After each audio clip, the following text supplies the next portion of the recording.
Okay, I'm going to call the meeting to order. This is a meeting of the Town of Norton Zoning Board of Appeals.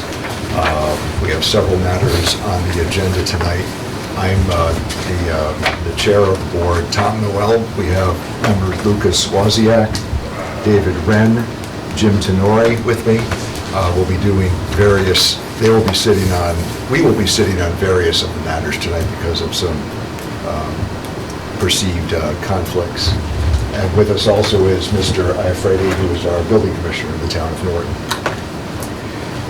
This is being held pursuant to the... Recording stopped. Recording in progress. Okay.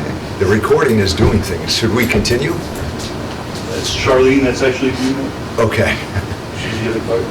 This recording is coming to you in two parts tonight.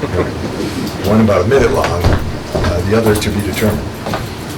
This is being held pursuant to the COVID pandemic emergency orders hybrid meeting. We are all here in person, but the meeting is being broadcast to the town and interested parties by way of the internet.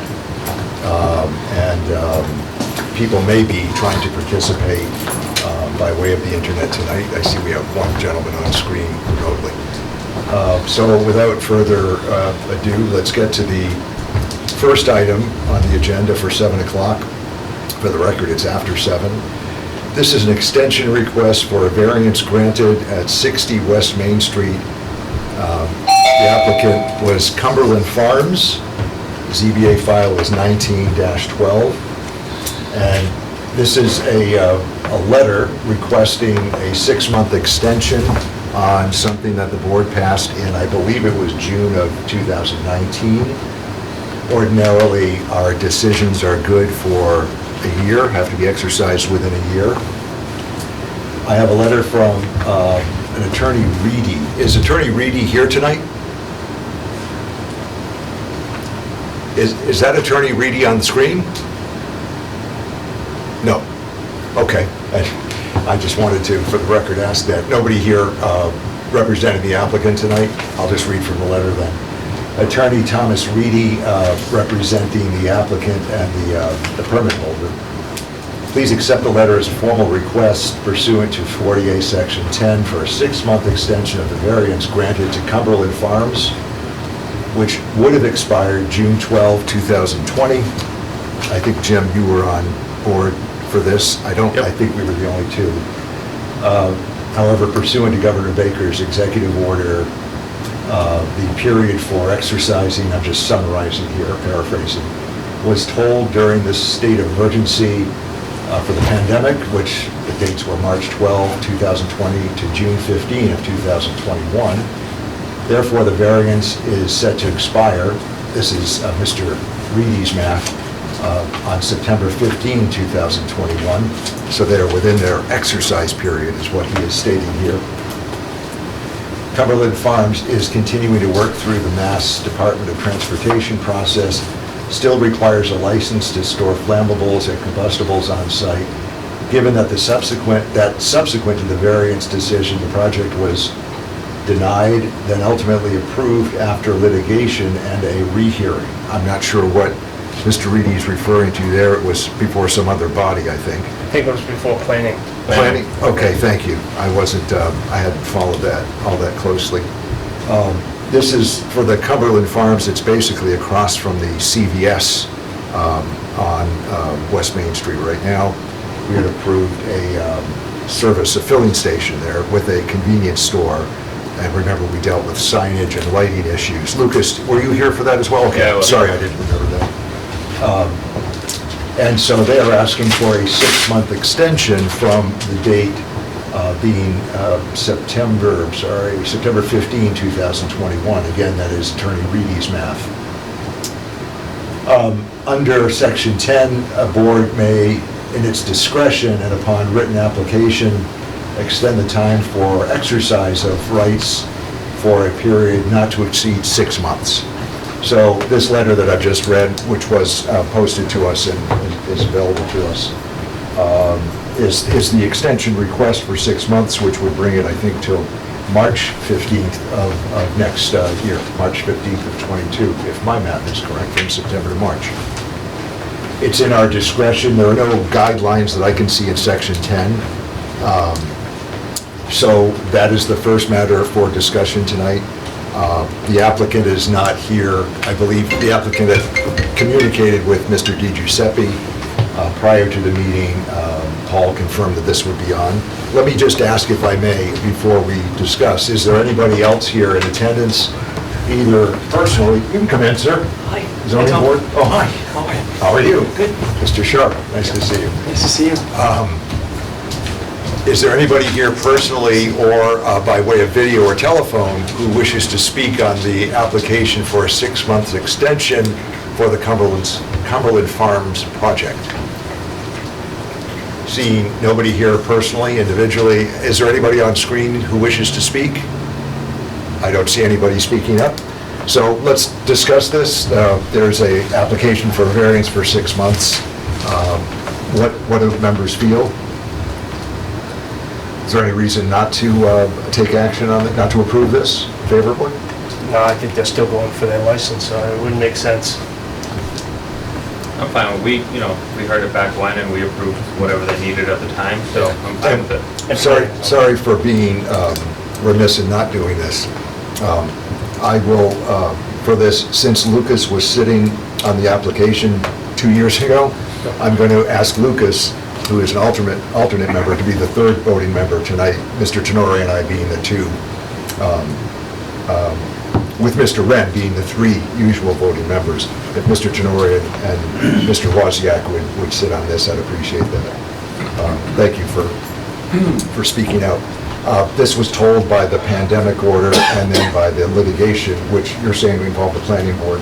I believe it was. I believe it was. I'm not Do you sure. recall the details there? It's not necessarily important to us right now, but I'm pretty sure it came to, I know it came to us with signage.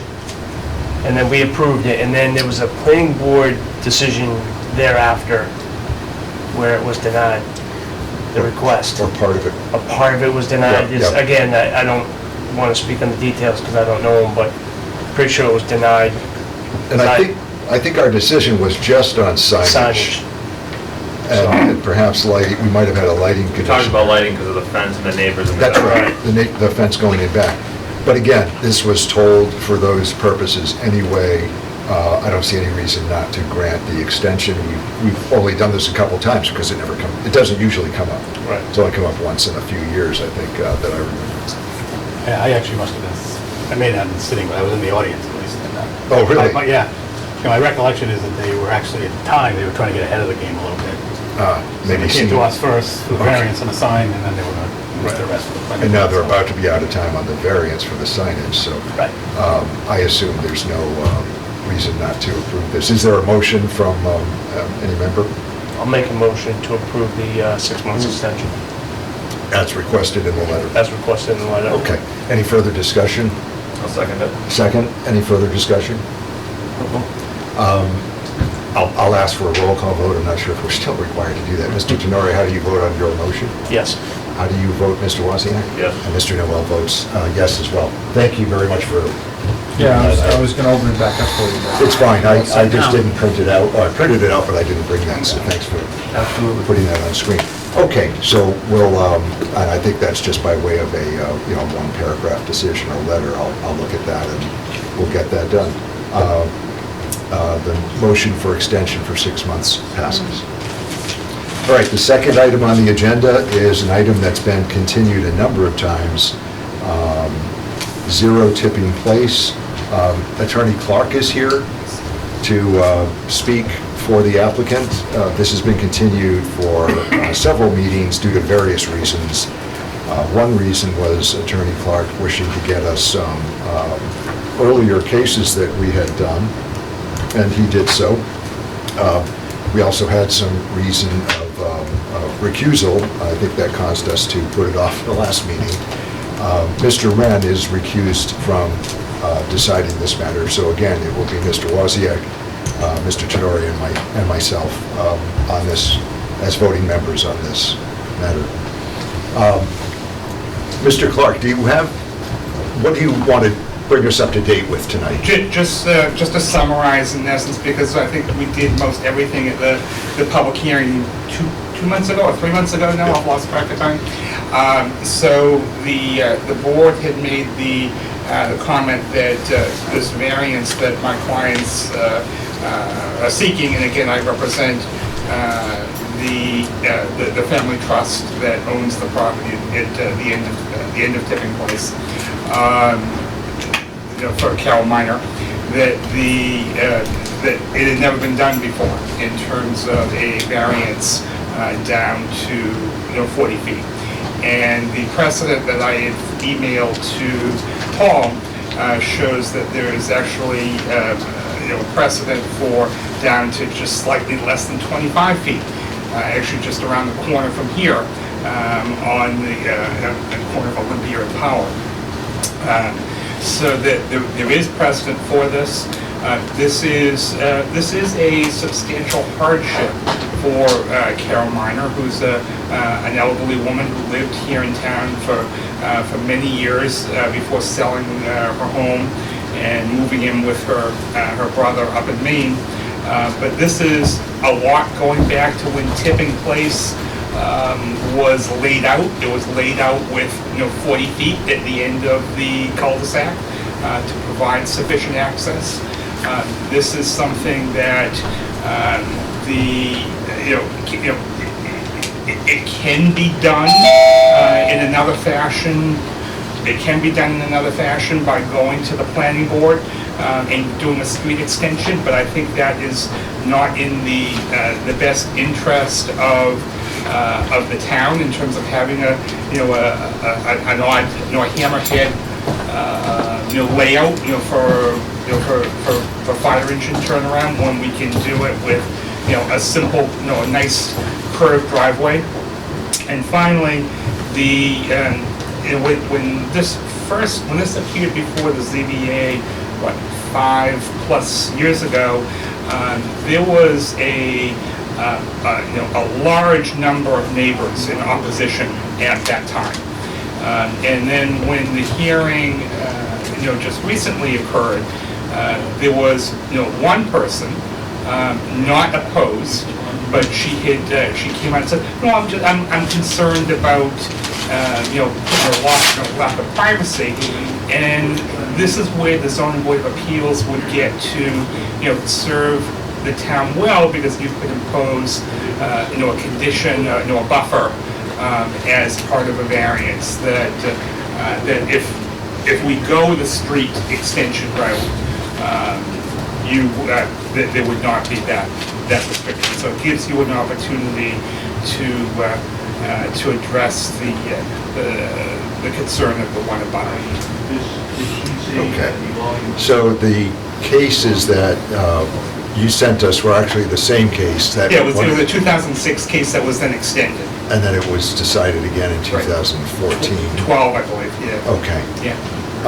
I have one question. This has a little more history that I'll recite, and correct me if I'm wrong, Mr. Clark, or board members, but the board had turned this application down at one point a few years ago, saying that the applicant could establish what it needed to do by going to the planning board. The applicant appealed the decision to Superior Court, then I believe terminated the appeal, dropped the appeal. We dropped the appeal. Went to the planning board, started the process and had plans in place, but the plans were never finalized because of the death of the architect? Or? Death of the engineer. Yes. So now the applicant's back before us. It's kind of a third bite at the apple, though I don't necessarily mean it in the negative context that I usually might say that. I just wanted to fill in that history. So the applicant has had and has other choices. The question is whether this is something that we should do at this juncture. I do recall a few years back when we did it the first time, there was significant opposition, whereas this time I recall back in the winter or spring this year, a woman asked a question about the site and where the house was going to be placed, and I don't think she actually stated opposition. We'll ask if there's anybody here tonight to, to talk about this, either with questions or support or opposition. But I have one question for the applicant, and board members, jump in if at any time I'm not taking this in the right order, or you want to ask something. Mr. Clark, you just said, though, to avoid the hammerhead. Isn't the hammerhead what you're asking for? No, no, Mr. Noel. What we're asking for is the curved, that it's shaded there in light purple. I see. So the idea is, rather than paving, 24 feet wide, and creating a hammerhead and having to cut, a large number of trees to, in the right of way, the idea would be is just to have a regular driveway, the way other people in town have. A curved driveway up to the garage makes, it just seems to make, more sense from a construction standpoint than to disturb a lot of area and cut a lot of trees. If the one neighbor has some concern about buffer, we don't have to cut all of those trees. We can give her more buffer if we can do a regular driveway rather than a hammerhead. So if you went to planning, let's just assume you went to planning, Yeah. they would approve the hammerhead. So we actually have... Electively, I mean, I'm not Well, we saying, have a I don't preliminary know plan exactly approval. what they do We have a preliminary plan approval from the planning board for the hammerhead. for the hammerhead. Right. But didn't that also include the cul-de-sac? No. Clearing the circle for the cul-de-sac? No, it was so that they, can I? Yes, of course, consult. Because I remember saying to you years ago, to the applicant years ago, you can do this by creating the cul-de-sac that's on your plan, Right. because then they have the entire cul-de-sac circumference as frontage. Right, so I've blown this up to make it easier Okay. to read rather than the shrunken, it's the same plan, Yeah. but it's just blown up I to got make you. it easier to see. So the cul-de-sac is a paper cul-de-sac.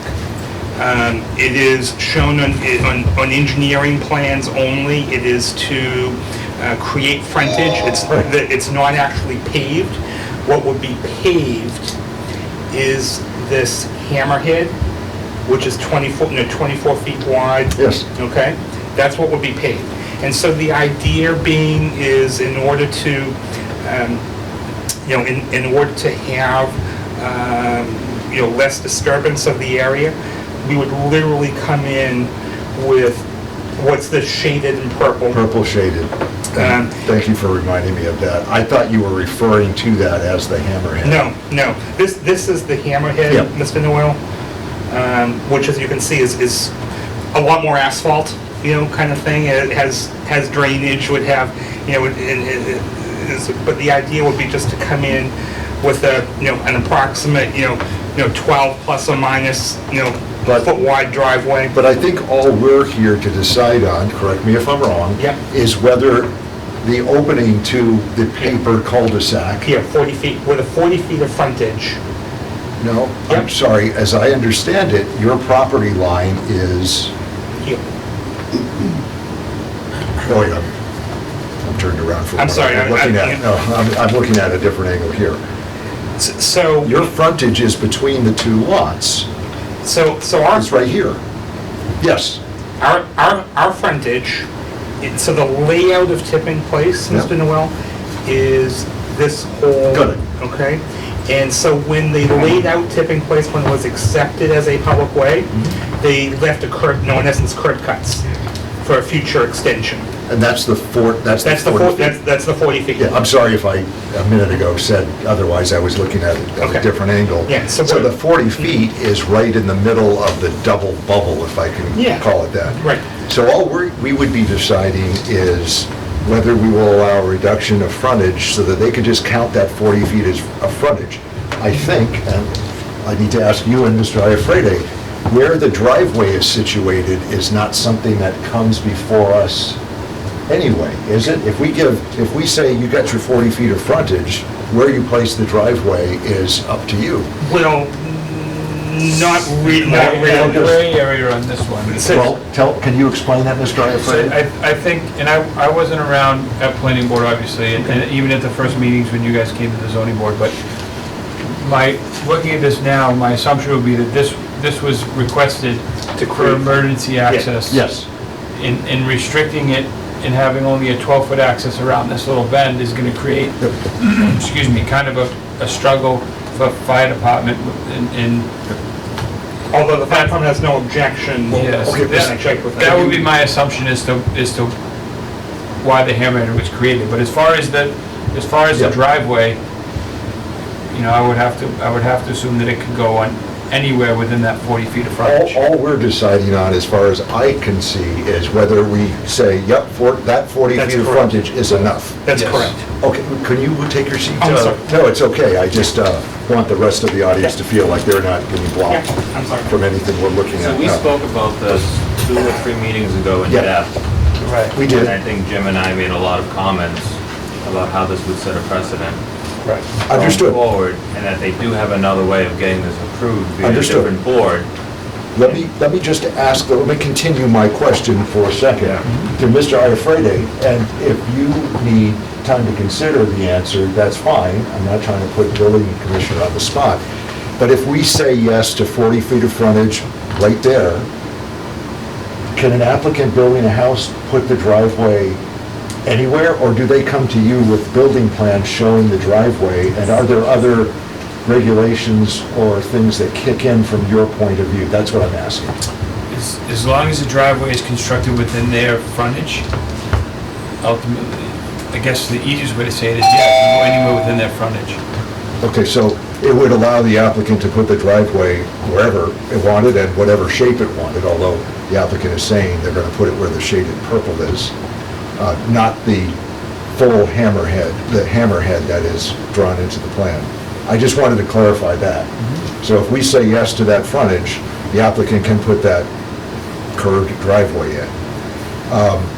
Did you say that the fire department has no objections? I- Such that, have you talked to the fire department? I haven't gotten an updated letter from them, but they had, when I spoke to the deputy, and I showed him this, he had no problem. When, this year? or- Yes, yeah, this was before the hearing that we held. Okay. So now, Mr. Wozniak, I'm sorry I interrupted you. I just wanted to finish my question Yeah. to the building commissioner. Go ahead. No, I was just mentioning that, like I said, a few meetings ago, Jim and I were talking about this in depth, asking several questions and basically stating that we would be setting a new precedent that anyone who has a lot in town with 40 feet of frontage is going to be approaching this board, possibly a variance, and I just don't think we're in a position to allow this to go through, because by right, they have to have that second cul-de-sac there to have the correct frontage via our board, but if they went in front of the planning board, they could still achieve what they want via the Hammerhead design, it sounds like. And we're on the verge of doing that, but didn't follow through for reasons that may or may not have been in their control. I would respond to one thing. Council has advised us in the past and recently, I try to remember if I spoke to her about this project or another project, that actually the precedent argument, every application stands on its own. So we hear applicants come in and say, well, there's precedent for you reducing frontage to, and in this case, Mr. Clark, Attorney Clark says we've done it to 24 and a half feet. But that was under the facts of that application. This is under the facts of this application. So I don't want to get hung up too much on precedent. Okay. Applicants will always press us, pardon the pun, to say, your precedent says you can do this, but it's particular to an application actually before us. Okay. It's a concern, but it's not black and white that, oh, we have to do it again next time. That's all I wanted to say. But go ahead, Jim? I mean, when you take a look at the shaded purple and you take a look at the hammerhead, it's not that much different. There's maybe a little less asphalt, right? Not too much. I mean, It's clearing all the trees. We're trying to appease the neighbor, but giving her, buffer. again, I'm trying to strike a compromise kind of thing that makes folks happy. It saves, my clients some development costs, it creates the buffer that the neighbor wants, and it makes the process easier because we don't now need to, so like on the subdivision, just so the board understands, the preliminary plan, all of the engineering was done by the engineer from Rehoboth. The Mylar is literally done, but not stamped because he died. I don't mean to chuckle at that, I mean, it's a sad event, obviously, from years ago. Yeah, and it's. But we don't control, I realize you that's not from our don't doing. control, but what it would mean is we would have to go hire a whole new engineering firm. They have to start from, because no engineer will touch like another engineer's work, kind of thing. So, there would be, $5,000 to $7,000 more costs associated with, re-engineer, having the engineering plan redone for the planning board. So there's a financial hardship, and that's the whole idea behind 4810 is that if you do have unusual shape here because this almost 4-acre lot that was created with a curb cut back in when Tipping Place was laid out. So there was the plan from the outset that this would at some point in time be extended. And so we have an unusual shaped lot, which is a criteria for a variance under 4810. You have financial hardship to the applicant because it will, so does she have options? Yes, I'm not going to deny she doesn't have options, but the options cost a lot of money. And so financial hardship is something that can be sought, relief can be sought, under a variance. Can I ask a question? I'm not too sure if anybody can answer it, and I guess this will go for everyone. I don't know the answer to it. If you were to go before the zoning board, and the planning board, sorry, would they be able to alter that hammerhead to fit this? Like, can you go? No.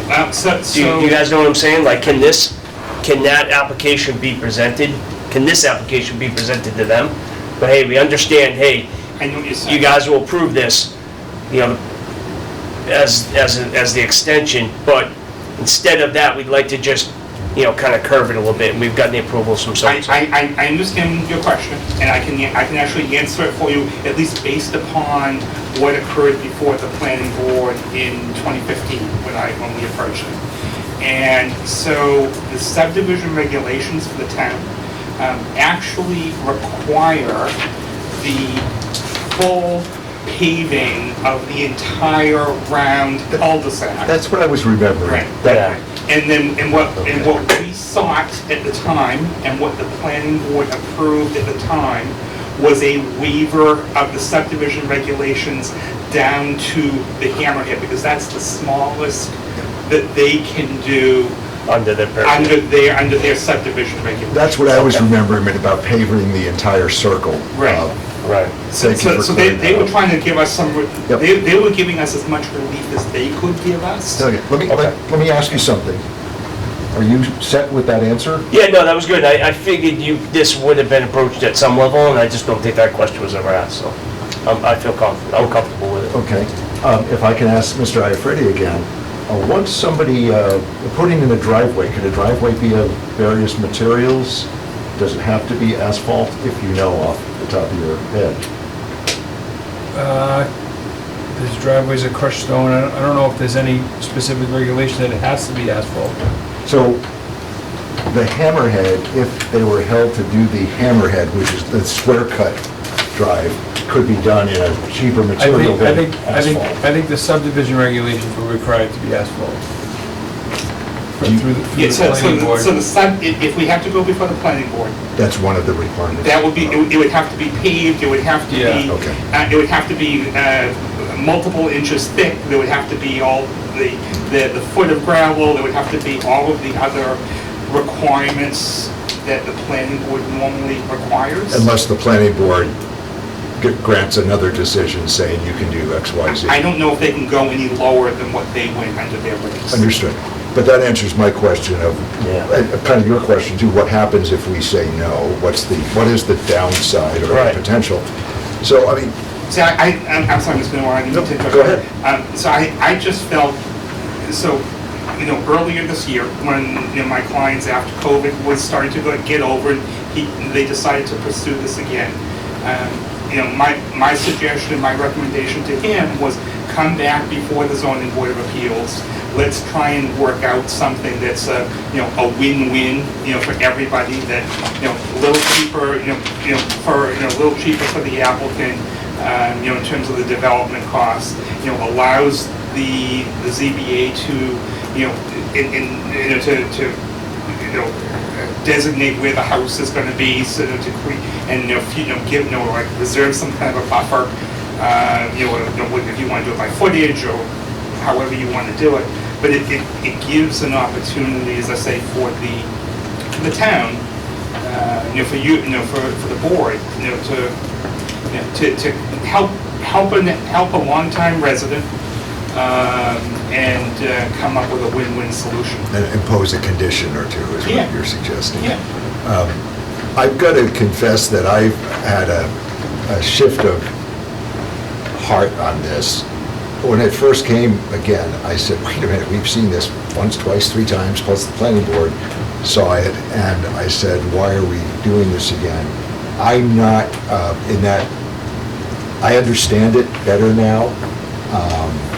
I'm not opposed to granting this under these specific circumstances with the condition that any house be separated from, and I don't know how to word it, from the house, from the property on the, whatever it is, southerly side, I can't see the compass points, but whatever side it is, with a, buffer of a 6-foot thick buffer of bushes or trees, I don't know what wording. So the lot is heavily large pines. It's already wooded, okay. I'm talking about like 24-inch diameter pines. So, I mean, the condition would be that those not be Yeah, so removed or something. what I would suggest as a condition, Mr. Noel, if you would be to say that there'd be no clearing within, say, no clearing, no touch within 30 feet of the lot line. I see. That still gives enough room for construction. That still gives enough, because this shows the house being 50 off.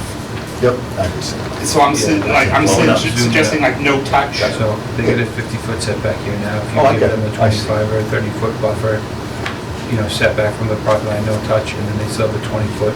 Is that a wetland? Is that wetland? No, this is just their proposed. Yeah, there's no wetlands in this property at all. That's just a proposed, That's okay. that's what they kind of propose. But I'm just expressing my preliminary thoughts on this. If this has to be, if it's granted, it has to be 3 of us. It has to be unanimous under the rules. So I'm not, I think this is a different circumstance fitting the various requirements, and my thinking has changed on this, even in the last 5 months. But go ahead. And I'm not gonna, I'll say, well, my thinking has changed as well. okay. So I'm with you. I am hung up a little bit on the driveway still. Not gonna lie. What would you prefer us to do? Well, can we have them construct what is shown on the drawing? On a hammerhead, The Hammerhead driveway as shown. Well, but, so what he's saying, and I get it, it's clearing, it's, a little more paving, but we are saving your, seclusion. engineering and all that stuff. You know what I mean? That's where I was kind of going with it. I think if we said, hey, listen, Can I make a suggestion? Go well, ahead. yeah, let me finish real quick. Yes. So stick with we have them stick with the hammerhead, right? Yeah. That was what have been proved if he had gone through the planning process. Stick with the hammerhead. Maybe, and again, I don't know, I'm just talking out of school, so I don't know if this section right here, the hammerhead, needs to be asphalt or not, I don't know, but Well, it's- I'm trying to avoid sending him to planning where you Yeah. incur all these other costs, but kind of stick with what is or would have been approved had the engineer not passed. Okay, so our decision is just whether we approve the 40 feet of frontage. But we can add conditions to that. Correct. And you're suggesting add a condition that they stick to Per drawing that's in front of us. the Hammerhead drawing that's in front of us. We've made people come back with farmers' porches, sonotube locations, you know. What locations, I'm sorry? I'm saying we've had applications, had to come back with revisions of farmer's porches, sonotubes, and steps, right? Oh. For different variance approvals. I understand the purple highlighter that we were presented, but that's not what we have in front of us is a clear drawing with the location of the house, the garage, the setbacks, and what the proposed driveway looks like with the Hammerhead. Again, do I think a second cul-de-sac belongs there? No. I think Right. this is fine in my personal opinion. But I clearing just just wanted the to make Hammerhead. sure that if we approve this up to 40 feet, that, you know, as long as you feel confident with what, you know, this Amy spoke with regarding setting any precedent or having, Well, you know, future issues. My understanding is just what I expressed, that, you know, it's And not... I agree with it. I'm It's fine with precedent, but it doesn't mean that an applicant can just come in and say, well, you did it before, so you gotta do it now. It's, each application stands on its own. So I would be willing to entertain approval of what is in front of us with the Hammerhead.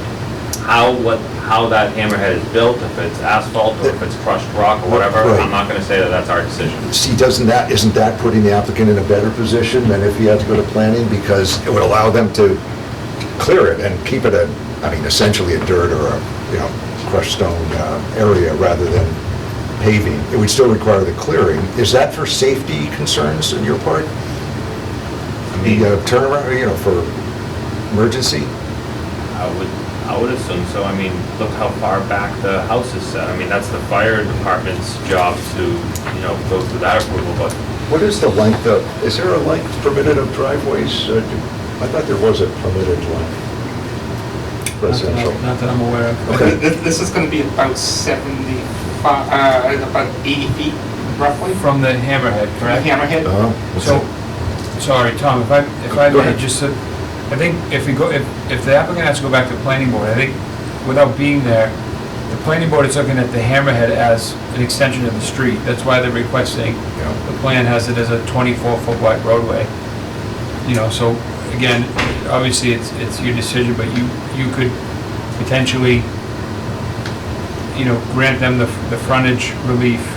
And if, like Luby said, if he wants to keep the Hammerhead, maybe you can, you know, allow a smaller size on the Hammerhead as far as the 20-foot wide roadway Right. and stuff like that. That's true. And without it being an extension of the road, That's 24 feet, isn't it? this is 24, yeah. Which is wide for any driveway. right? Yeah. I mean, That would be an option for the board too, if you want to do something like that while keeping the Hammerhead, if that's a concern of Lucas. Mr. Chair, he was gonna, Go ahead. What could, again, like a spirit of compromise, and to make it easier for the board and for the building commissioner, if you were to, you know, impose a condition that, the 40-foot frontage, that the driveway would be 18 feet wide, that the Hammerhead portion would be, you know, either, you know, crushed stone or something, not paved. we don't need to tell you that. You can do that anyway. Okay. yeah, material types wouldn't be us. Okay. That's what I was getting at. Yeah. Okay. Do we have to, I'm- we have to say how far the hammer... I'm just trying to, Well, no, we would do it as on the plan. Except If- reducing the width from From 24 24 to to... 18. Yeah, and you could, It's just tough because every decision we make is with engineer drawing updated. yeah. But we're trying gonna have to, improve. we're gonna have to give an engineered drawing and site plan to And the building inspector to Well, get a permit. Would you be willing to, sorry to ask to continue again, would you be able to do that before the next meeting? I'm gonna have to get I'm gonna have to get an engineer again. Tom, So you are gonna go through that process though? But we're Megan? gonna have to get a building permit. could you spell out this plan from the previous petition? Yeah. That doesn't have the highlighter in it, and just, you know, say that the design has to conform to the, Except insofar as the driveway within the lot need be only 18 foot in width rather than 24 as 24. depicted? Correct. I mean, we usually say, come back with a, And get it on the that's plan. Certified plot plan. I understand. It makes it easier and it just But that could take, closes the loop. that could take a couple of months, and they, I mean, if they do have to do that, They have to get it to me for permitting aspects anyways, and then fire department and everybody else will sign off on it after that. I mean, they still Chairman, have to sign off, fire department? Yeah, absolutely. if they're gonna go out, I don't wanna extend it, but at the same token, I would rather be presented what's gonna be built. They still have to go through the process. All right. And we're, 21 days from approval, they can proceed forward. We're this far down the road. All right, Mr. Clark, can you come back? I'm- You've been here I'm more not than gonna any have- other applicant in history, but Yeah, I'm not gonna have a, in 21, no, so you're not going to be here, within a month, you won't have a plan. that's, I can't guarantee you that's tight, to get an engineer, to get a survey. in Would you be able to do it by the September meeting? I would think so. Would you be willing to extend this process through the, you know, the process, you have to give us a letter? Yeah, we- Well, so before I expend funds for a Right. plan, would the board entertain the granting of the variance subject to like final approval or final receipt of a plan? Yeah. Has that ever been Can we done? do I don't know that we've No, done okay, that. I'm just throwing that out as. Well, I'm not saying no, I'm But saying this I will don't also think give we've you ever the done chance that. to reduce the size of the driveway, possibly present something without the hammerhead, and actually Well- present what you want. But I guess my only concern is the fire department, but if the fire department has any concerns, they're gonna raise it on their behalf anyways. We're keeping the hammerhead. We're just looking at- I would like to stick as close to what the Yeah. planning board would approve as possible. That's my opinion. I would like to stick with something as close to what would get, Yeah. what was going to be approved with the planning board. Except the width. It might be Except, I don't want to send you back to planning board, because I understand that you and the applicant are gonna have to spend all that cost. I don't want that, I wouldn't want that. Would you agree to 18 feet rather than 24? I think that's reasonable. I would say that's But I think reasonable. what the members are saying is, just put it on a plan and come back. But the problem with reducing it to 18 feet is you're gonna have to come back with another plan. Well, I'm gonna have to come You back. have to get a plan anyway. He has to get a plan anyways, But for But I our don't think we approval. can for our approve it beforehand, right, right. correct? and I don't want to. Yeah. Okay, so You know what I we have mean? the choice to continue it and, for 2 months, and for you to come back to us with a plan showing what we're saying. You're asking for some assurance.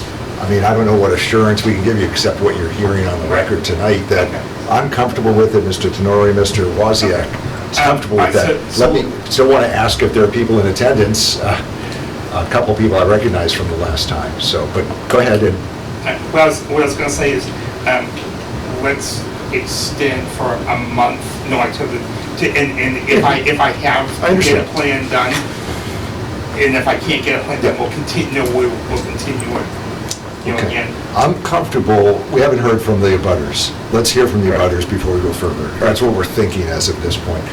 At this point, thank you, Mr. Clark, you've been very gracious in explaining it any number of times.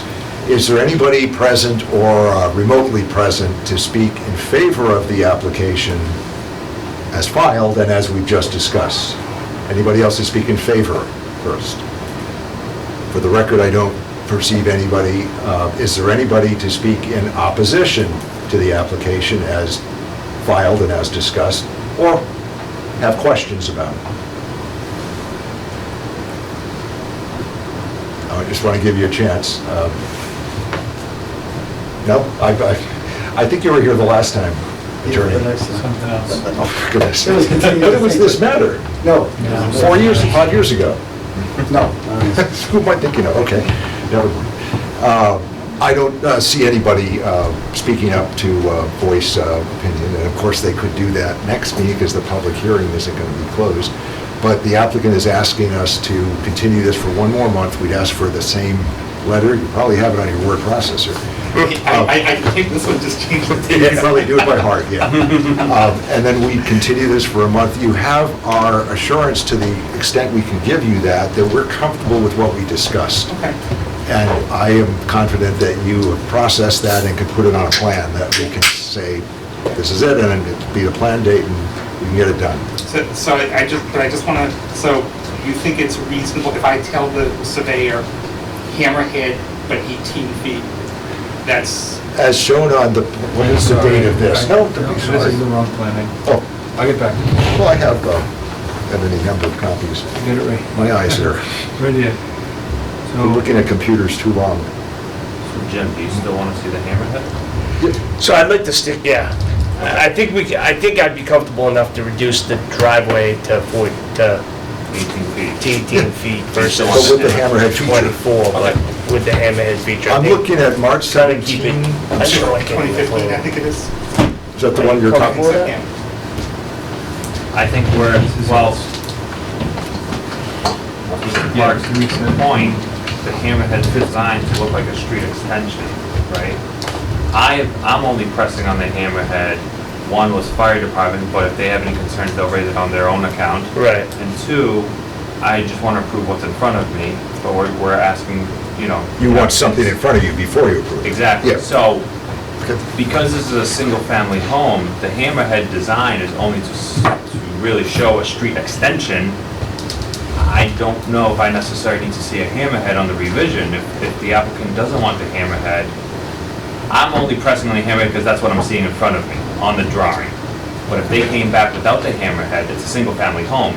We're only arguing that the hammerhead's necessary for possibly the fire department, but we don't even know that, Well, he asked to do the shaded purple driveway. which is curved without the hammerhead. So, but you're saying even for that, you would want it laid out with dimensions with, Oh, absolutely. I still want to see an I 18-foot see. wide curved driveway, if that's Okay. what they're proposing. so I just, you don't need the hammerhead.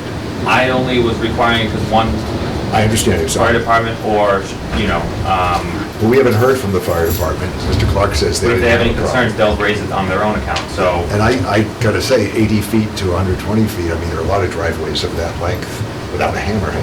So that's what I'm saying, I don't need the hammerhead personally, Yeah. because again, we're going for frontage only, and I don't want to force the applicant to draw in and clear land Okay. and pay for all that. Let there be more woods. Then it would be a motion to continue with the assurance that the board, voting members want to see a plan consistent with the plan of March 17, 2015, except that the driveway to be installed be set out meets and bounds on the plan and no narrower at any point than 18 feet. Is that, Yes.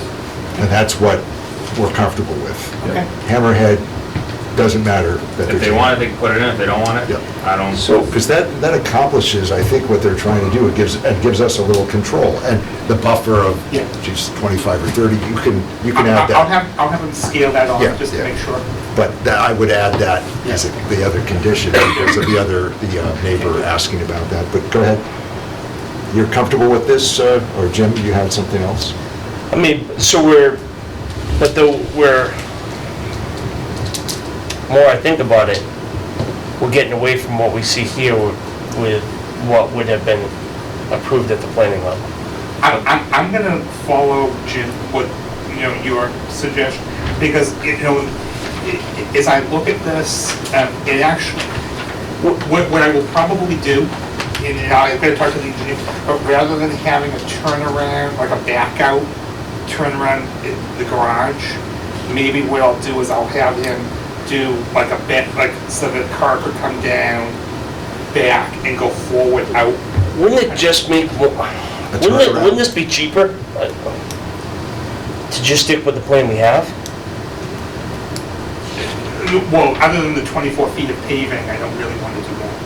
But- Right. But I thought we talked about, it doesn't really matter if we're not calling it really, I mean, If it's not a street if extension. it's not a street extension, you don't have to pave at all. So Okay. you're saying you see a need for a turnaround? Well, I'm So- trying to figure out. No, right, I think, What so I'm me and saying him are is- stuck. It's a single-family home, not multi-family dwelling. Right. The fire department concerns are not, in front of us. The hammerhead design is only because if they went in front of a planning board, it would have to be a street extension. Right. But we're going to vote most likely on approving a variance for the frontage, and that's the only thing we're voting on. Right. Not the shape of the Not the driveway. shape of the But driveway. we are putting a condition in to say, 18. hey, we want to see the driveway at least 18 feet wide. I'm just arguing, does the hammerhead really need to be there? Do they need to clear the woods and put in more, you know? You're right. So when you lay it out that way, you're right. Yeah. That's all I'm saying. Okay. Yeah. So, I get it. You get it? Hammerhead is Sorry, not- it was a little bit, No, it's fine. I'm just trying to, Hammerhead I don't, does not need to be a feature of the new plan. The 18 Yeah. feet does. Yeah. And, obviously, I put the buffer on there too. yeah. And we'll, is there a motion to continue this without further ado, if that's possible at this point, when is our next meeting? Paul's not here. Hold on, I think I got it. Hold on. I never write them down ahead of time. I can probably tell you. It's the 18th. If it's the Wednesday, that's, Yep. okay. August 18th at 7 o'clock. Yep. Has the not meeting center, right? Right here, Yeah. right here. Thank you, Peter, for reminding us. Is there a motion to continue? I'll make that motion to continue to August 18th at 7 p.m. p.m. And Mr. Clark, we would need a letter from you extending Yeah. of that. Say again, which we've done 3 or 4 times. I'll second. Okay, any further discussion? Mr. Tenori, No. Yeah, how do you vote? yes. Mr. Wozniak? Yes. And Mr. Noel votes yes. Thank you. You asked 2 questions in that one. Did you say the 18th? I wasn't Yes. paying attention. 18th. Okay, I'm sorry, I wasn't. Is it 4 weeks from tonight? Yeah. Yeah, thank you. Thank you. Okay. Yeah, that, I didn't expect it to take up so much of your time tonight. we've had a lot of Norton expenditure on this one application I in the know. last 20 years. All right, moving on. Thank you, Mr. Clark. Thank My you. fees will be reflected. Yeah. Your fees won't get paid. but that's okay. Exactly. Mine haven't. Keep putting in those bills too. Paul doesn't, he just doesn't. Thank you.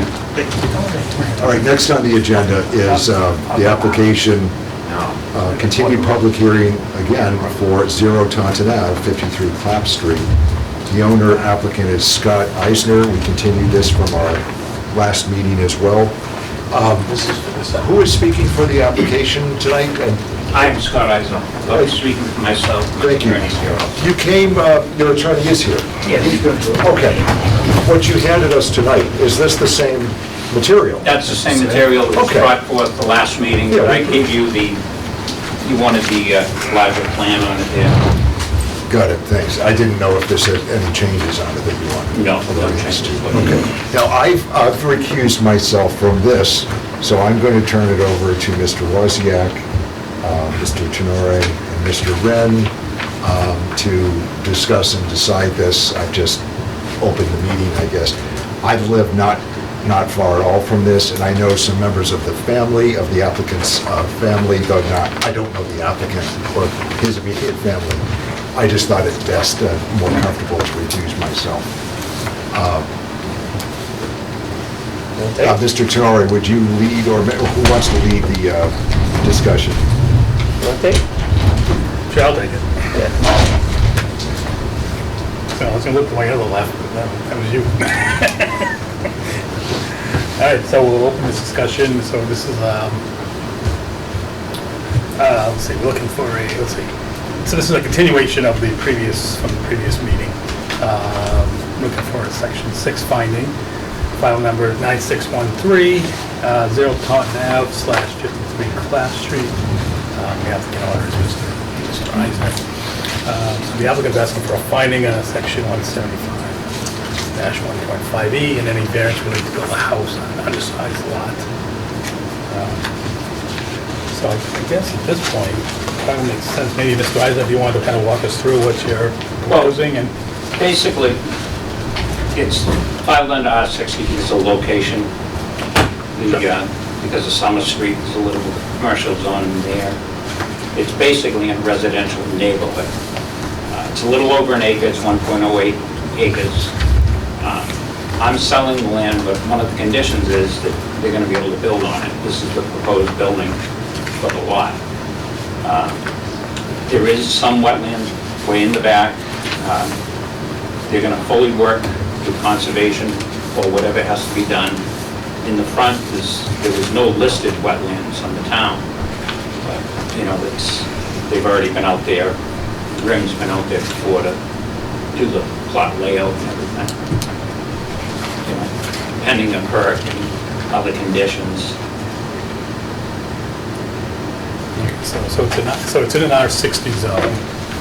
So the lot is actually, so it's an undersized lot, 47. It's an undersized lot. Yeah, it's an undersized lot. I mean, it's been an empty lot there since the 1900s. My grandfather Scott's had the property and then it got passed down. And, I think it would benefit the town to have a house on it to get the tax, more money for the taxes. And it is considered a developable plot. And that's what the tax rate is. It's regular rate on the taxes on that property. and I guess one question I had when I was looking at the notes was, so what is you know, we talked about the setbacks and the frontage, what exactly is the front of the house? The Is frontage house is going to be on Clap Street. It's, frontage there is 229.52 feet from Clap. I mean, it could have went out at Taunton now, but it's safer to have a driveway come around onto Clap Street. Yeah, I think I saw something from the fire chief, was the address actually gonna be 53? 53 Clap Street, that was, Yeah, so we went to get that approved, to have it as Clap Street. Oh, okay. So it has been approved by the fire department as 53 Clap Street. Oh, you know what, I was confused because you show 50s, on the drawing, it says 50s Yeah. front, towards Taunton Ave. The front on the front also, like Clap. Okay.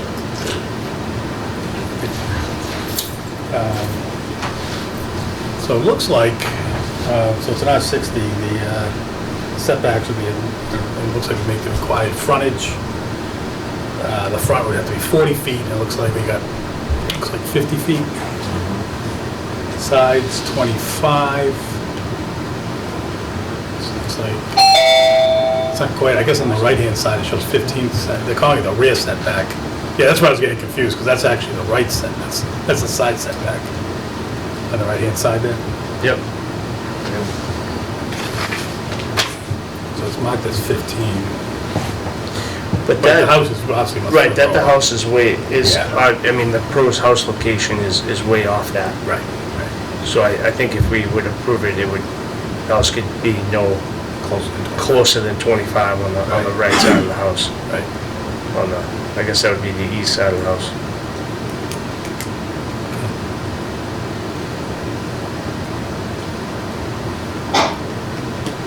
I don't think I personally have any objections. I would note that directly opposite, on the other side of Taunton Ave, there was a house similar, right on the corner. So, I mean, not that has any bearing, you know. Luke, did you get any concerns or? No, just the lot size, and I would just make a note on the decision about the 25 feet on the right-hand side instead of the 15 feet. Obviously, the house is, Well, right. you know, far Plenty of away. room, right? Yeah. Yeah. Mr. Isaac, does that make sense to you on the side when I'm talking about? We'll The specify right-hand side, 25? with the neighbor side of 51.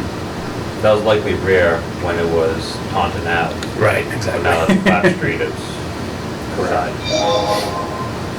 So, So 25 on that feet, on that side, it's 25. Right. So what's the rear setback on this? 15? 15. Yeah, so you'd have to flip that too. Yeah, we're showing 25 in the rear. Right, It's calling which is side. thick on the side, so I would just say, Yeah. you know, they'd have to go closer to 15 on the rear and 25 on the side, 20 on. So I guess I should ask, is anybody in the audience, anybody here in support of the variance request? And, oh, it's in the back? I'm the abutter, Anita Robson, on the east side of the property, and I'm not opposed to the variance. I'm not opposed to a house being built there. My concern as the abutter is all along that property line, it's very, very wet. And towards the back of Mr. Eisner's lot, it's 95% of the time it's standing water, which drains into my backyard. So my only concern is that I would like to see any building plans address the drainage issue, because any building done on that lot is going to change the slope of the grading, and it's all going to just drain into that low spot anyway, and which is going to drain even more into my backyard. So that's my only concern. Again, I'm not opposed to the variance, I'm not opposed to a house being built. I just want to know that moving forward, any plans, building plans would address the drainage issue, that it wouldn't be made any worse than it already is. I don't think that's within the purview of this board. I don't believe to make any finding or recommendation. I'm just trying, maybe, I don't know if you had any comments regarding that, or regarding the... I'll be honest, I would have to see you said there's some conservation land, some wetlands on the backside of this lot? It's in the very far back right corner there, along the 78 Taunton Ave house there, which is, the house is going to be kept far away from that. So almost behind that property, in that little triangle piece? Correct. Okay. So, I mean, one thing to consider is that if that's deemed conservation land or wetlands, that most likely not going to be able to touch that. So the natural grading of that land is going to have to stay the way it is. Correct. You know, but one thing to be mindful of when the house gets developed would be to do some stormwater management or some grading to keep all the water from infiltrating onto the neighborhood property. And we can take a look at that in the permanent process. And again, that's conservation would be involved anyways. Yep, so they'll issue an order of conditions and most likely probably address it at that point. We have made decisions based on stormwater management, but I think that was under special permit. Right. Requests and stuff, so this is just a lot size exemption. Right. Anybody opposed in the audience or on TV? I'm sorry.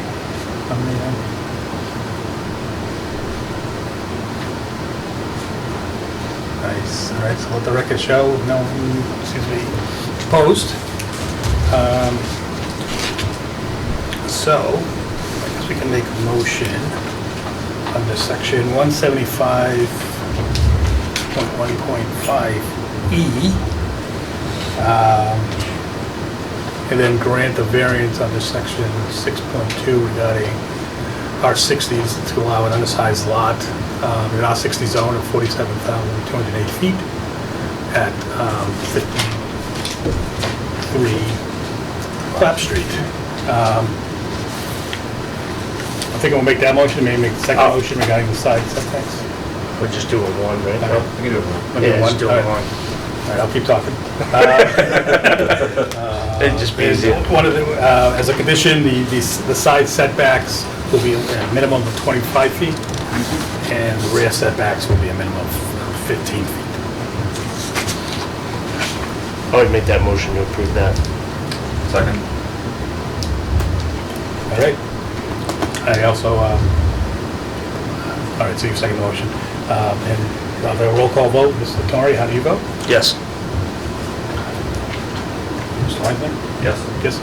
And myself, Dave Wright, will also vote yes. So, unanimous vote, yes. And I will close the public meeting. Very good. Thank you. Thank you. Now we don't need Tom. I'm not doing that again. I was gonna tell you everything I did wrong. How do you think I did wrong? A lot. No. If Nick can be Paul, you can be me.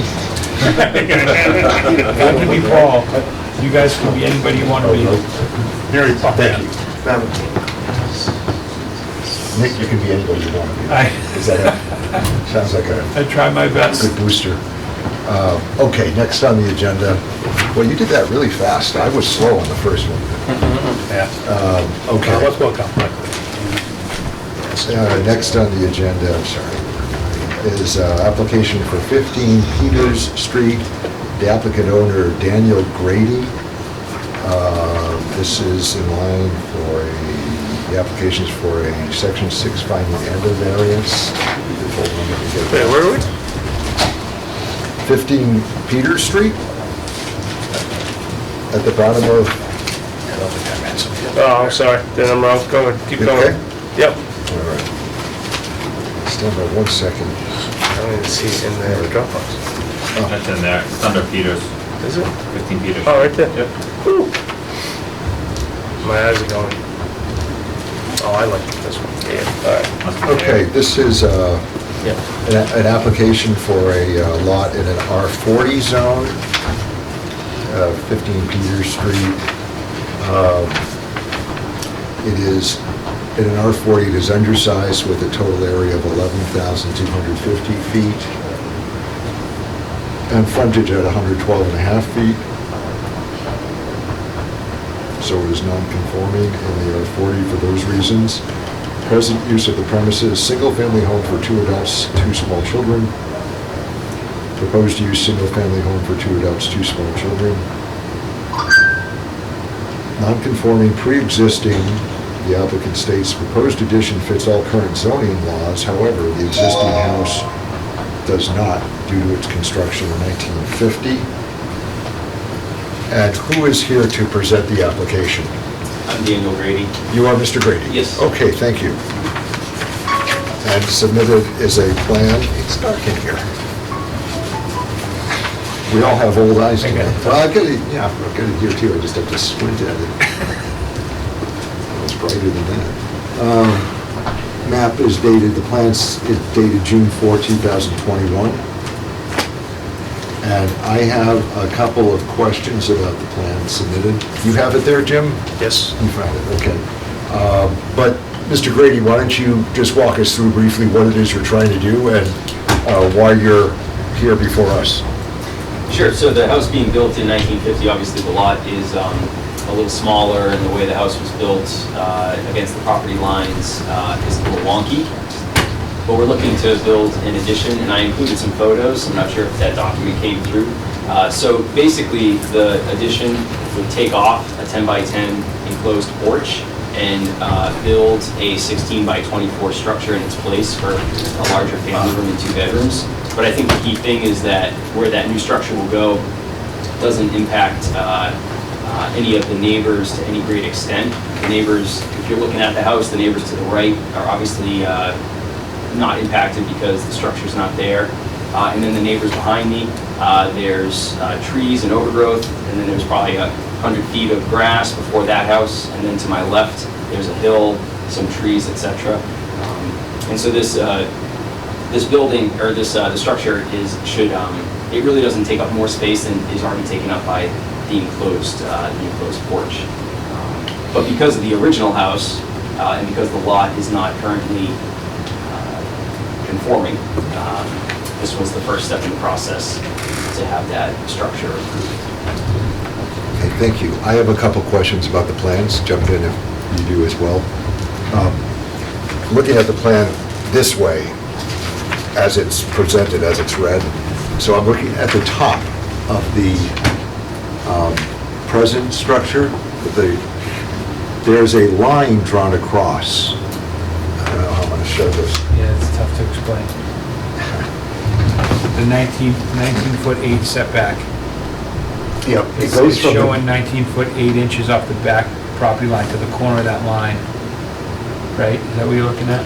This one right here? Yeah, the line, right. I don't know what that is. I'm just So- asking the applicant. So I believe that the reason for that is because This line is the upstairs Overhangs. kicks out 2 feet. Okay. And so the 21 or so, or the 22 feet is the foundation to the property line, and the 19 feet is the top story because it kicks out to the property line. But that's existing now, correct? Yep, it exists now. Thank you. I didn't know if that was part of the proposal. No, and I think the other key thing is that the proposed structure will look, it matches the current structure, so there's no change front to back. The only change is it will go 6 feet further out into my yard. But in terms of front to back, it'll match the current house once that enclosed porch is taken away. So the plans show the current structure, closest point well, if you look at the, what I think is a bulkhead, 15.7 feet, but the house itself to the overhang extension is 19.8 feet. Yes. To the southerly property line at the top of the page. And drawn in here is that the proposed addition will be no closer than 21.8 feet, correct, to that line, to that property line. Is the addition, does that include what's labeled as 6-foot porch? That's new too as well, right? That's included in the addition. in the addition. That's included in all the plans.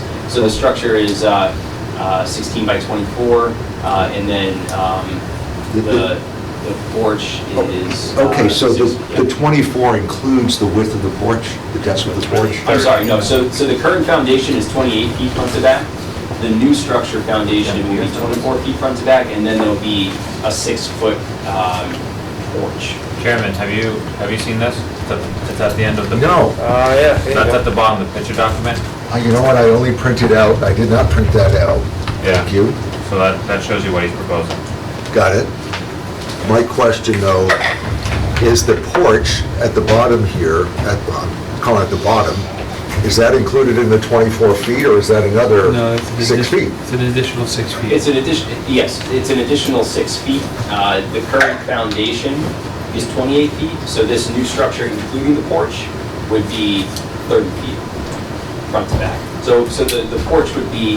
That's new as well. Yes. Oh, what you're saying is that line that's drawn, 47.7 feet, is going to the porch or the corner of the house? You can't really delineate that. It should be, I would just say that the architecture plans were provided to the plot plan engineer, so it should all be premised on Well, that's not going to show it though. But the frontage to Peters Street doesn't have to be 50 feet anyway. No, I was just gonna say that. It meets Yeah, all no, the I setbacks don't required. have any issue with that, I'm just telling you. Well- I think the arrow's missing, but I believe Yep. that 47.7 is the No, I agree porch. with you, Yeah. it's imprecise, but it's still within the parameters. Yeah, absolutely. But doesn't this encroach in the back? Oh, no, back is No. 15 feet, got it, thank you. So it meets all the setbacks are met within the zoning district. I think it's just an increase of more than 25% of habitable space.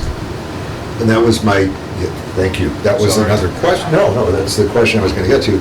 So the portion that you're removing is 10 by 10. yes. So the real addition that we're looking at is 16 by 30, effectively, right? 16 by 30 is, If you include I'm sorry, I was not including the porch, but you're Yeah. correct. Including the porch, it would be is that an enclosed porch? 16 by 30. No, it would be open. It would just be like a farmer's porch. It would have the roof would extend over it. It would be 384 square feet of habitable space. Got it. And then the porch would be separate because It's not. it's not habitable, it's not enclosed. And there's a second floor. And that's an increase. To that addition? Yep, just like the picture shows there, it goes right So, up. yeah, and so it's actually, it's a 2-story. Okay. Let me go back to this, so it's times, you're roughly 768 square feet addition Mhm. And that's more than 25% increase. of the existing. So that's why it's here. Right? Correct. And this house, you said it was built in, what, 1950, you said? Yes, Okay. that's. Thank you, you've answered my questions. The plan isn't as precise as it could have been, but it's still within the parameters that we have to consider, I think. Do you have other questions? Are you gonna have this continuous roof line on each side? Like, is it gonna match the existing roof? Because it doesn't look like it.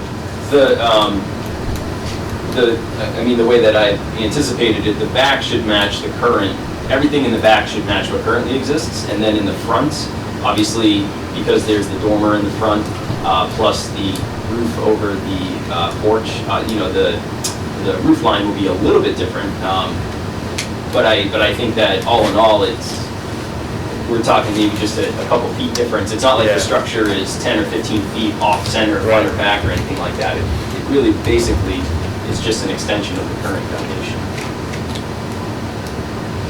I think the roof line out back isn't drawn in, but that That's not where we measure from anyway. No, I The know, I'm footprints. just looking at that, I was just looking. But I agree, the plan isn't quite precisely accurate, but I think it's sufficient to go on. Are there any other questions or concerns? Mr. Wren? No, I don't think so. Okay.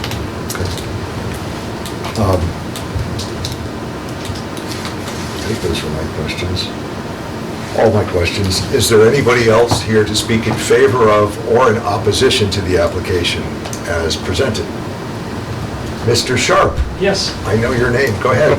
I'm in favor of Dan building this addition. Great family, I hate to lose them from the neighborhood. Every house in the neighborhood has very tight sidewalks. So his addition, on that side of the house, nobody will be impacted at all in that neighborhood.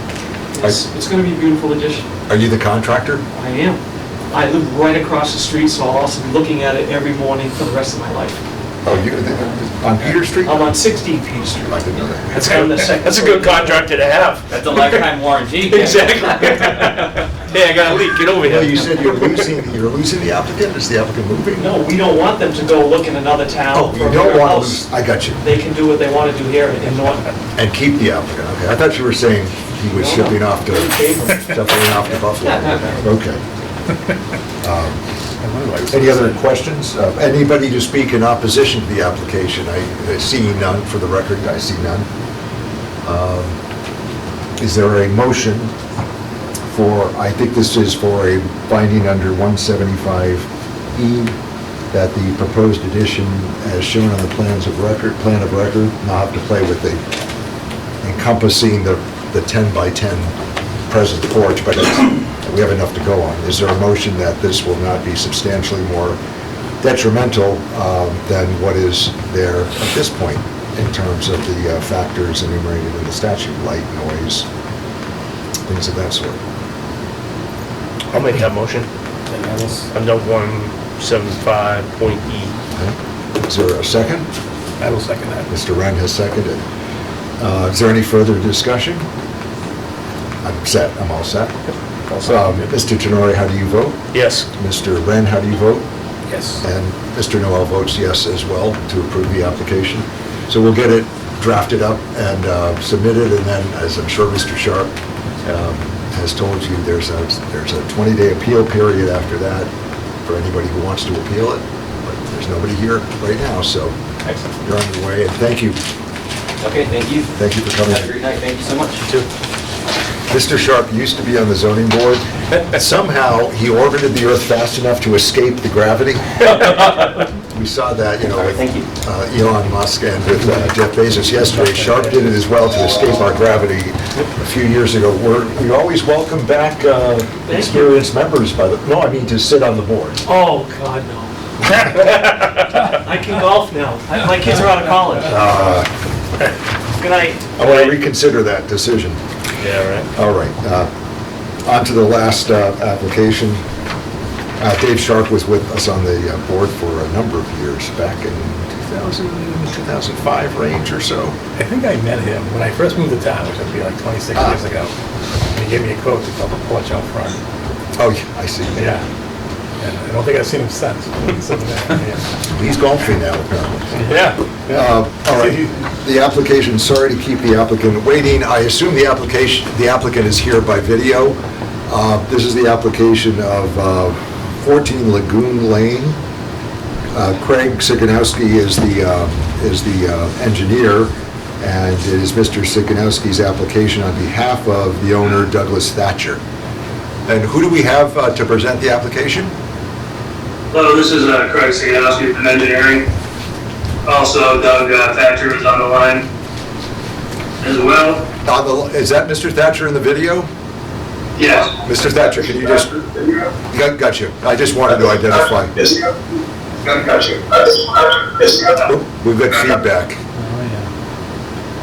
One of them has to cancel the mic. Okay, if you could cancel your mic when you're not talking, we're being told by our technician that we had some feedback in the room here from your microphone. Yeah, I can hear that. By the way, excuse me for interrupting, is that Mr. Reedy, the attorney, that I see attending?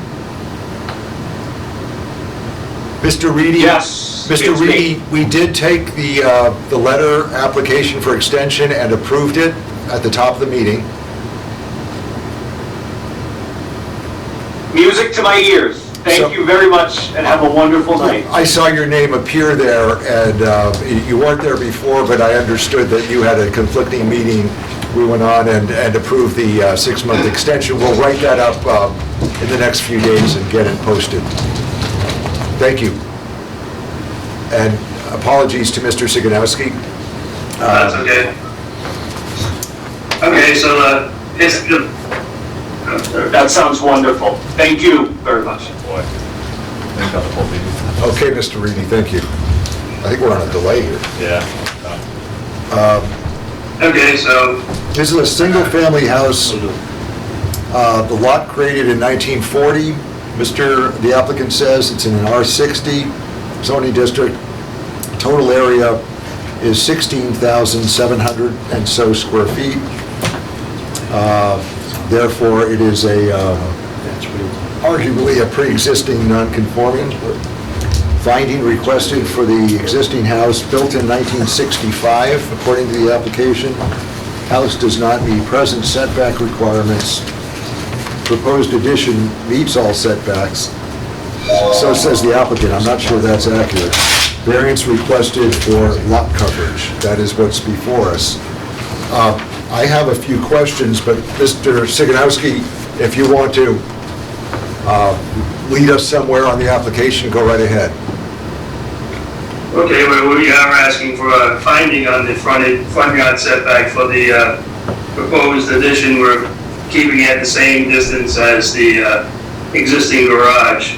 So what we're looking to do is we have a single-family house and also a garage that were built in the 60s, pre-existing non-conforming conditions. We're looking to put an addition that would connect the two buildings, a breezeway between the garage and the house, and then also a 30 by 20 addition to the west side of the existing garage. The existing garage is at 35.2 feet from the road, where we require it to be 40 feet. And our proposed addition is also at 35.2. So we're asking for a finding that we're not any closer to the road. We're not encroaching on the setback any more than what is previously existing. So that was my comment before, that it doesn't meet the setback requirements. Correct. But it's the same setback as the existing structure. Correct. So we what- are increasing the lot coverage of my building by presently at 12.77, and we'll be at 17.87. So roughly 5% increase in building coverage over the lot. Whereas Last month, we went before Conservation, and they have approved this plan as you are looking at it. Nothing has been changed for them. They approved the additions where they are located. Originally, we had the addition closer to the pond, but we moved it to the front of the building to meet their requirements. Okay. The garage will stay as it is, the house will stay as it is, and they'll just build this addition and a breezeway to connect the two buildings. What is the proposed addition labeled as proposed addition to be used for? I believe Mr. Thatcher's mother or mother-in-law will live in there. So that's where I was going to ask, is this an accessory apartment that's being built? It's No, just be part of the same house. Okay, That's why they're connecting them. yeah, but accessory apartment in the bylaws is a special configuration. So, because I had a question about, the increase in the building size, and also what it was to be used for, since it's on the other side of the garage. Hold on a second, I have it. It's in the definitions. Yeah, I have it printed, I printed it out because I saw this earlier. 175-2.2. Yep. Accessory apartment is actually the first defined term, under terms defined. a self-contained dwelling unit incorporated into a single-family dwelling that is incidental and subordinate to the single-family dwelling, and which complies with all the criteria listed below. So it sounds like this is an accessory apartment. Accessory unit shall be a complete separate housekeeping unit, both a kitchen and a bath. Accessory unit shall not exceed 750 square feet of living area. This is proposed to be 600. There's another proposed addition section. 152. Not, well, it says 152, but isn't that an 11 by 8? So isn't it only 88 square feet? I didn't know where the 152 came from. And maybe the 14 by 8 as well. Right. See the two boxes?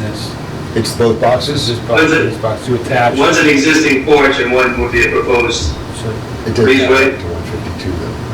That times that, plus the 88 is different. It's like 100. I'm just asking. Is the existing porch covered?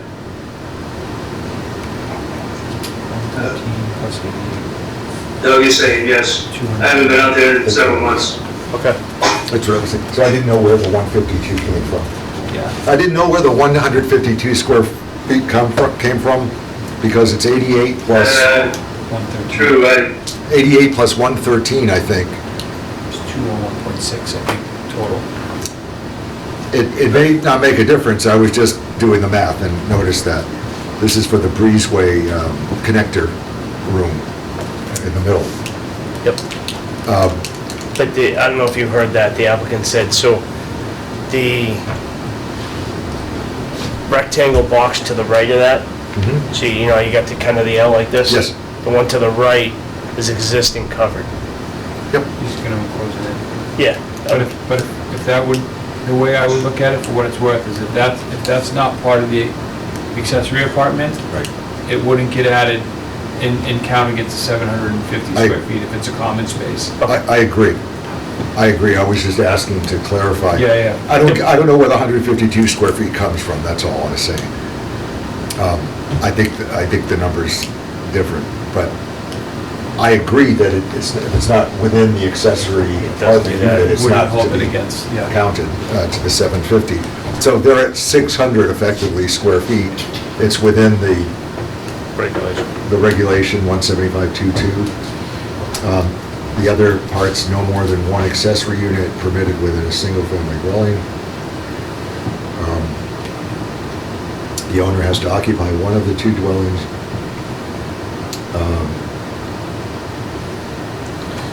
And the others are less important, less onerous.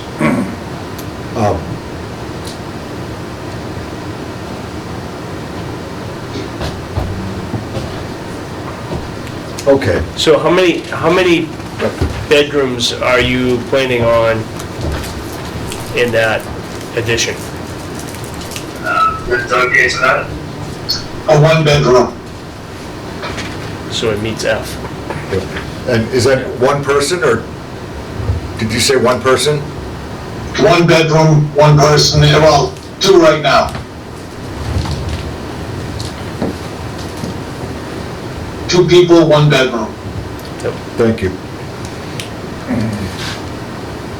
Is it gonna have a separate kitchen and bath within that 600 feet?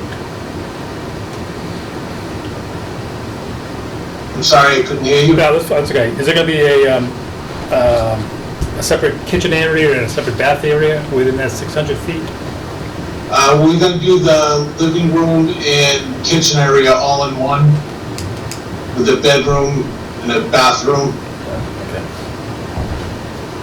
So I think it's an accessory apartment. Yeah, exactly. It is. Under the definition, and I think it looks like it fits within, the guidelines that we work with. So the applicant would need a variance for lot coverage, because 16 is allowed, and this comes out to 17.87, it says. Again, I have a question about the calculation of 152, but I don't think it throws it off that significantly. The setback to the street to Lagoon Lane is no closer than what's there, so I don't think he needs a variance there, but he would need a finding under 175E as a pre-existing non-conforming. Do you see anything else? Nope. No, you should just make the applicant aware of that he should read all the rules that come with the Yes. accessory apartment. Yeah, good. Regarding the registry of deeds and everything else, Good point. and design. Bylaw section 175-2.2, which defines terms. The first term there is accessory apartment, and it has paragraphs A through, sorry, K, thank you. We're finding that this is an accessory apartment. There are some limitations there. It doesn't sound like you're exceeding any of the limitations, but you should be aware of those rules in the bylaw for, what can and can't be done. One of them, the most common, is that the owner occupy one, either the main dwelling or the accessory apartment. That's so you don't have a mini apartment building, I guess. But it sounds like that's occurring now anyway. We're just making you aware of that regulation. So is there anybody in attendance to speak in favor of or in opposition to the application, other than the two gentlemen we've heard from? Hearing none, seeing none. Peter? Okay. Is there further discussion or a motion for approval of variance relief for lots coverage up to, well, the applicant has asked for 17.87% requested, where 16 is allowed?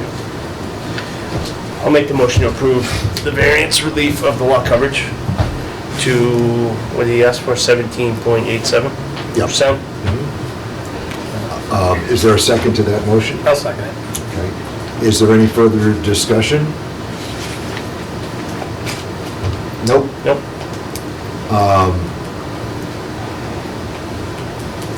I just say to the applicant, check your numbers, because I don't get the 152 square feet for the connector addition, but it looks like, well, I haven't done the math for 17.87, but I'm assuming that's correct. Mr. Tenori, how do you vote? Yes. Mr. Wren? Yes. Mr. Noel votes yes as well. To permit that variance due to this lot being, and the construction there being of a specific orientation that it is, and that it fits in as an accessory apartment. Next would be a motion for, or further discussion under 175E as to whether this is a substantial increase in the non-conforming nature of what's there. Any comment or discussion there? I would say no, Doesn't, personally. does not bother me. I don't have any concerns. Not hearing any from the abutters or anybody from the As public. long as the applicant knows the rules, and Yeah. we'll be reinforcing them anyways after review, so. Right. Right, I mean, they are subject to the rule anyway, but I'll note that in the decision, that was, part of the discussion. So is there I'm sorry, did you make a motion? I did not, but I will. A motion under 1.5E that the 1.5E. proposal as presented on the plan of record dated May 26, 2021, does not propose a substantially, I can't remember the language. More detrimental. Thank you. It's good having Nick here. Increase to the lot and construction as what is there now in terms of light, noise, and other effects enumerated in the statute. Is there such a motion? I will make that motion. I'll second it. Mr. Wren is second. Any further discussion there? No. Mr. Tenori, how do you vote? Yes. Mr. Wren? Yes. Mr. Noel votes yes as well. Okay, so there's the finding under 175E and a variance for the lot coverage. We'll draft that up in the next couple of weeks, get it posted, and we will note that this is for an accessory apartment, though it's not stated as such in the application. Other than that, good luck to you. You, Thank you. Thank you. Good night. I feel like I'm forgetting something, but that's the end of our agenda. I think we're good. It's kind of like a spinning top, it has to wind down, and Yep. I'm not wound down yet. Nope. Paul's father passed away, in fact, this morning or overnight. I didn't see the email till just before coming here. So our sympathies to Mr. DiGiuseppe, of course. Mr. Iafredi, thank you very much for stepping in and helping us out. We have one other item of business, which was to sign the 40B comprehensive permit that we had approved at the June meeting for 253, what is it, 253 West? Mansfield. I think it's Mansfield. Thank you. Something wrong with my memory tonight. It's been a long day. I have that decision here. It's not on the agenda, but we had approved it at the last meeting. I made some edits that were not substantive edits. Paul had looked at it with me at the point of the last meeting, and we had a chance to comment then. And I just made I just conformed it to the edits that had been made, changed some of the punctuation and lettering and numbering, but that is all. So that's in order for execution tonight. We'll give that to Mr. Iafredi to scan and notify the permit holder. Ms. Sweet did telephone and email my office today. I think she heard that Paul was out on an emergency, and she was asking whether this would be, taken care of at the meeting. I said yes, it would, that it was all set. That is all I have. Are there any bills and warrants that we know of? We don't have any draft meeting minutes, I'm sorry to say. Paul had told me a few days ago that they are having some difficulty in hiring the assistant that they have advertised for. They had a couple people that ended up not taking the position, I guess. But we need that done because we are getting behind in minutes and other things. And of course, we wish Paul all the rest and peace that he needs in the next days to take care of his family. But thank you, Nick, for helping us out, filling in, and thanks to the members for doing so as well. Anything else to come before us? General discussion. The light is up at 123 and 495. Is it operating yet? I haven't seen it. It is? That's right, I've been, I was by there this morning. I didn't go this weekend. I usually every weekend go there, but I didn't make it. I ignore them. They weren't there when I moved in. So you ignore the lights? Yes. I don't think you want to say that on camera, but you just did. The Norton Police will take note. If the light wasn't there, it doesn't belong there. That was David Wren who said that. Just joking. Just joking. Thank you all very much. And is there a motion to adjourn at 8:37? I'll make that motion. Second. No discussion. All those in favor? Aye. Thank you.